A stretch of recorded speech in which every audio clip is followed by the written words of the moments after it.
trying to identify how many other suspects were actually involved in the shooting. Two men opened fire with assault rifles into a crowded street in downtown Augusta. How many people were shot, how the sheriff is responding as News Channel 6 at 6 starts right now.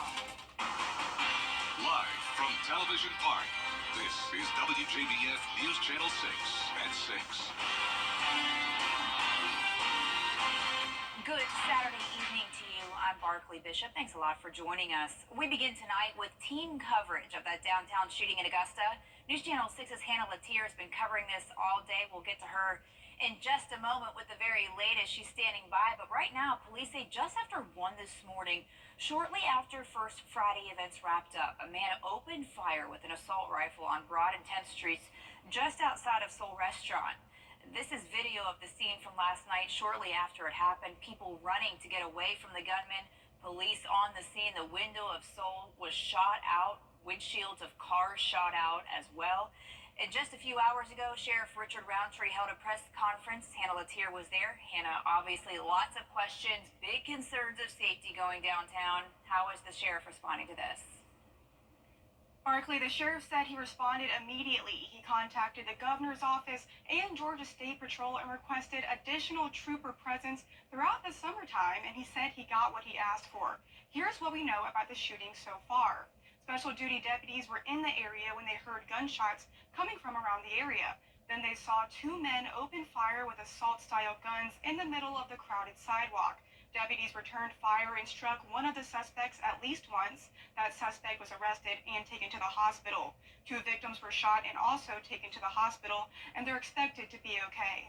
I cannot stress the magnitude of the immediate intervention of our deputies. There is no doubt that without swift and heroic efforts to neutralize a heavily armed gunman, the potential for massive loss of life was extremely great. And those officers involved are on paid leave. The GBI is asking anyone who witnessed the shooting or has footage of it to contact them or the sheriff's office. And we'll hear more from Sheriff Roundtree and other community leaders coming up tonight at 11. But for now, back to you, Barkley.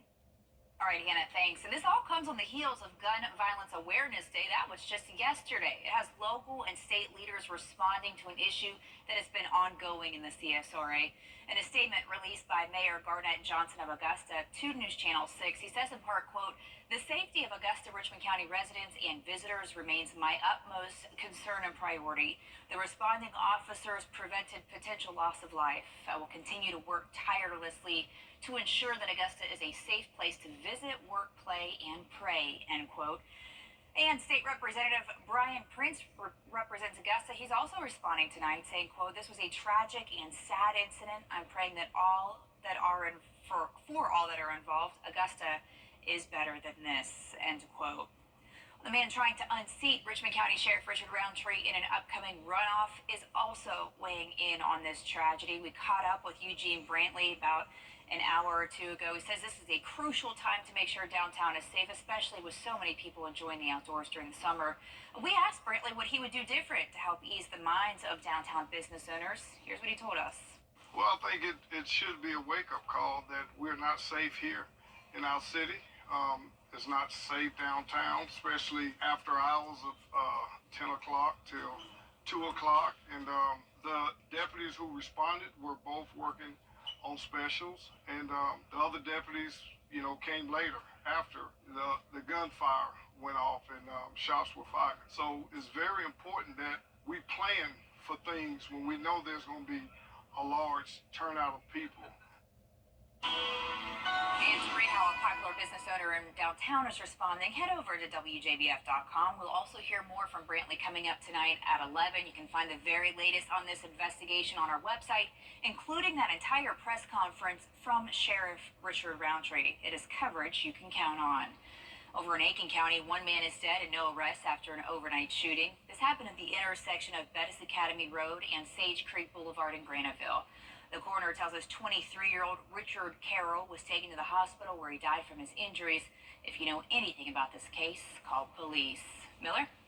If you thought today was hot, get ready for tomorrow as we're tracking the hottest air of the year. I'll have details after the break. The WJBF Live Viper 6 Skyview Network is sponsored by Terry Lambert Hyundai. Low prices, big selection, and committed to quality customer service. You were injured in the whole picture. That's why Live Viper 6 gives you the Skyview Network. Get a live view of traffic and weather from all over the CSRA. Available online 24 hours a day at WJBF.com and the free Live Viper 6 mobile app. The WJBF Live Viper 6 Skyview Network, powered by Terry Lambert Hyundai. Low prices, big selection, and committed to quality customer service. Now, your most accurate forecast with WJBF Live Viper 6. Well, it sure was a hot and sunny day across the CSRA, but if you are heading out, the good news is we've got plenty of sunshine for the game over at SRP Park with the Green Jackets facing off against the Myrtle Beach Pelicans. Looks like we have a good crowd here as the game started at 6:05. 88 degrees right now. Dew point not too bad at 54, so we're not seeing a lot of humidity, but that's going to change as high pressure right now centered overhead is going to scoot south, and this cold front is going to start to approach, and that's going to increase our moisture and also our storm chance. So tomorrow the moisture creeps back in tomorrow night as we have this system tracking closer to us. I'm tracking a few storms possibly becoming severe. The biggest threat is going to be the high winds. We can't rule out some small hail, but really the biggest threat is going to be the high winds, and it's only about a 20 to 30% chance. So Futurecast shows tomorrow most of the day will be dry, but watch as we go into the afternoon, more clouds, and eventually we'll be starting to see some storms start to fire up around 10 p.m. Notice here this is 11 p.m., but really most spots will stay dry. However, that does bring a chance of some heavy rain and also some severe weather as we go into Monday morning as well. Then by the afternoon, we continue to have some storms rolling on through. That's going to continue into Monday evening before things do quiet down very nicely. Rain chances are also going to be going up to about 40% as we go into the rest of the week. So here's your 10-day forecast. Off and on rain and storms for next week. Temperatures around 90 degrees. Barkley?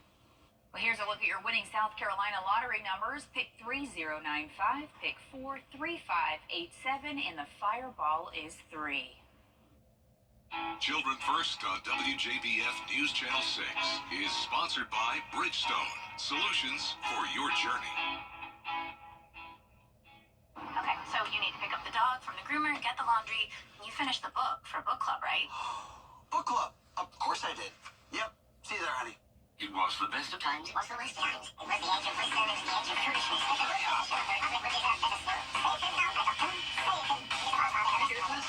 When you have 537 pages to go, there's a wrap for that.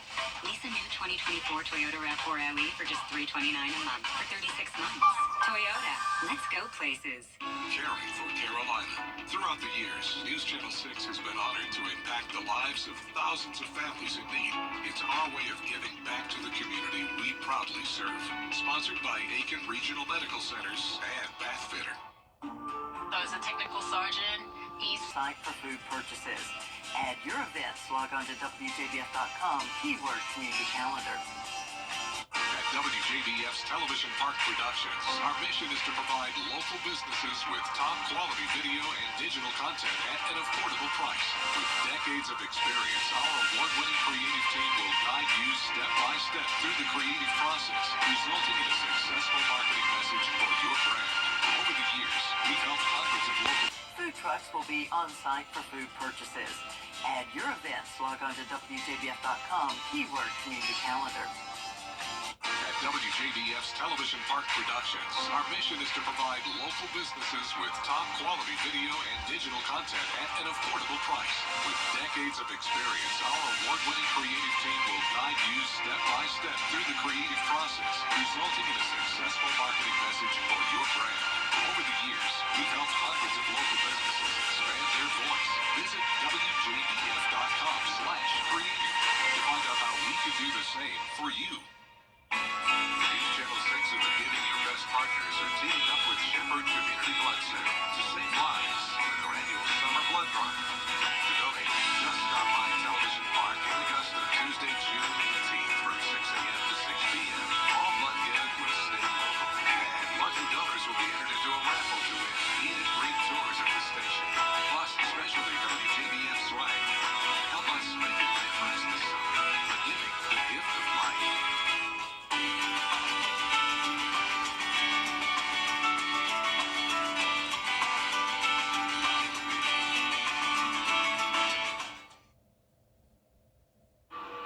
News Channel 6 Sports Director Brendan Robertson here at Foley Field, where Game 1 of the Athens Super Regional did not go Georgia's way. An 18-1 loss to NC State. The Wolfpack putting up 11 runs in the second inning, and the rout was on from there. 20 hits total for NC State. Here's what the coaches and players had to say. Yeah, tip your hat to NC State. They came out, they had a big inning. We didn't do a lot of things right that inning. I don't even know how to, go about it. Bunts, this, that, and the other. But hey, here's the great thing about our game. Nothing carries over to tomorrow. Scoreboard goes back to 0-0, and we're going to come out. We're going to be ready to respond. It's good to get that first one, but obviously you got to get one more. So they're tough to get, and but obviously we played really well today, and obviously we had that one inning that got things out of kilter for them a little bit. So tomorrow will be a totally different day. Georgia's powerful offense, which was the best in the nation for much of the season, was nowhere to be found, held to just 4 hits. I mean, we led the country on offense for how long? I'm confident in our guys and putting good swings on balls. I mean, even that last inning, Trey Phelps puts the ball backside and it gets caught.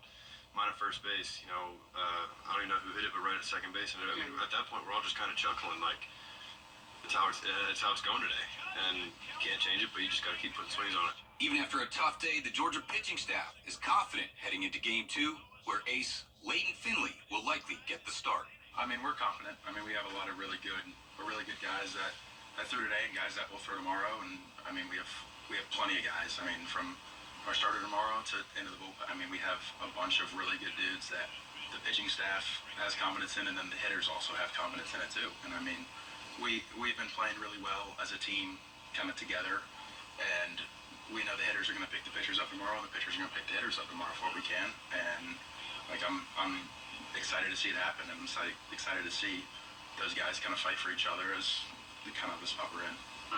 Georgia will now try to regroup and be back here at Foley Field for Game 2 at noon on Sunday. Reporting from Athens, Georgia, Brendan Robertson, WJBF, News Channel 6. Meanwhile, in Clemson, the Tigers fall to Florida in Game 1, 10-7. Clemson led 4-2 until the 5th inning when the Gators put up 7 runs to take a commanding 9-4 lead. The Tigers' comeback came up short with a couple runs in the 6th inning.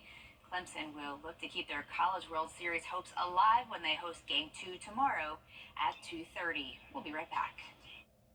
Let's face it. Even Dad doesn't know the answer sometimes, but we're going to figure it out together. The Live 5 for 6 mobile app. Download it today. Well, we got some more heat tomorrow, the warmest day of the year, 96 degrees. The humidity will increase, and that could lead to a few strong storms tomorrow night. So stay weather aware, but it's only about a 20% chance. And then we return to a classic summer pattern next week with daily showers and thunderstorms. That's going to do it for us. Thanks a lot for joining for the very latest on that downtown shooting. Stay tuned to WJBF.com. We're back tonight.